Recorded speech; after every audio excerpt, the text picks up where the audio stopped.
नमस्कार, मैं हूं माही सिंह और आप देख रहे हैं नेक्स्ट 9 न्यूज। आज बात करने वाले हैं आकाश आनंद को लेकर। जी हां, आकाश आनंद अब उत्तर प्रदेश वाली ही रणनीति अलग अलग राज्यों में चलने का प्रयास कर रहे हैं, लेकिन हरियाणा की अगर बात करें तो आकाश आनंद जिस तरीके से कांग्रेस पार्टी और मल्लिकार्जुन खड़गे के ऊपर हमलावर है, उससे साफ हो जाता है कि अंदाज वही, तेवर वही, लेकिन सुर बदल गए हैं, क्योंकि उनको इस बात का डर है कि इस बार भी कोई ऐसी बात ना निकल जाए कि उनको पार्टी से बाहर का रास्ता देखना पड़ जाए। इसलिए कहीं ना कहीं आकाश आनंद जो बात कहते हुए नजर आ रहे हैं उसको सोच समझ कर रहे हैं, लेकिन जिस तरीके से कांग्रेस पार्टी और मल्लिकार्जुन खड़गे के ऊपर आकाश आनंद हमलावर हैं, उससे साफ जाहिर हो रहा है कि अब वो कहीं ना कहीं अपना एक युवा चेहरा बनाने का पिछले लोकसभा चुनाव की तरह प्रयास करते हुए दिखाई दे रहे हैं।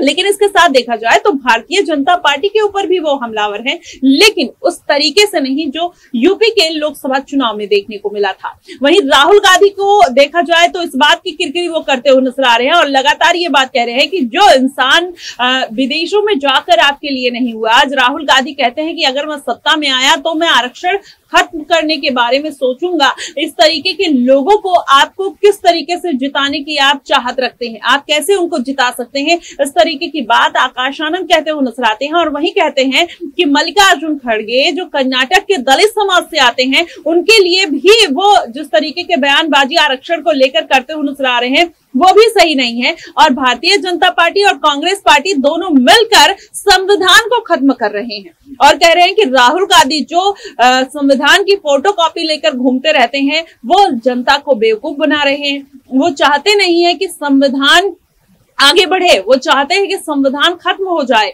लगातार विपक्षी पार्टियां कहीं ना कहीं आपको गुमराह करने की कोशिश कर रही हैं। वो आपके जिले, आपके क्षेत्र, आपके राज्य में आए तो आप उनको धक्के मार के निकाल दीजिए। इस तरीके की बात अब कहीं ना कहीं आकाश आनंद कहते हुए नजर आए। लेकिन अगर देखा जाए तो उत्तर प्रदेश में वो भारतीय जनता पार्टी के ऊपर हमलावर थे, लेकिन हरियाणा में आकर अब आकाश आनंद के सुर बदल गए हैं और वो अब कहीं ना कहीं कांग्रेस पार्टी के ऊपर हमलावर है। क्या मायावती इस तरीके की स्ट्रेटेजी के तहत आकाश आनंद को चलवाना चाहती हैं?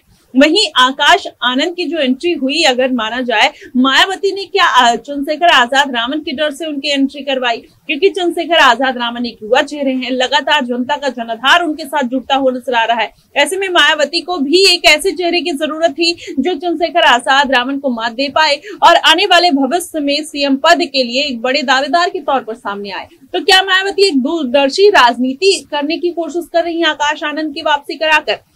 ऐसे में देखा जाए आकाश आनंद भले ही चंद्रशेखर आजाद को नकारते हुए नजर आए, उनकी किरकिरी करते हुए नजर आए, लेकिन कहीं ना कहीं एक मौन धन्यवाद तो कहीं ना कहीं आकाश आनंद को चंद्रशेखर आजाद के लिए करना ही चाहिए।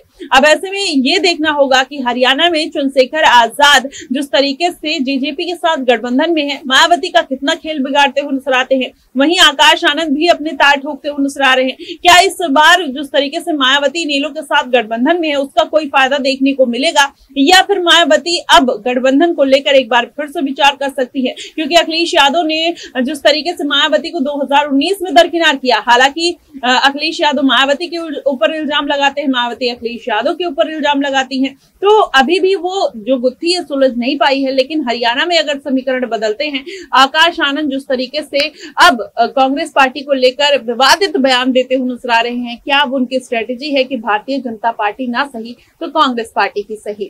अब देखना यह होगा कि आकाश आनंद का ये जो बयान है, ये जो रणनीति है, कितना कारगर साबित होती है। क्या मायावती इसके सहारे चुनावी जीत हासिल कर पाएंगी या नहीं, ये देखना बेहद दिलचस्प होगा। फिलहाल इन सब मुद्दों को लेकर आपका क्या कुछ कहना है, आप हमें कमेंट बॉक्स में जरूर बताइएगा। फिलहाल के लिए बस इतना ही। देश और दुनिया की तमाम खबरों के लिए हमारे साथ बने रहिएगा नेक्स्ट 9 न्यूज पर।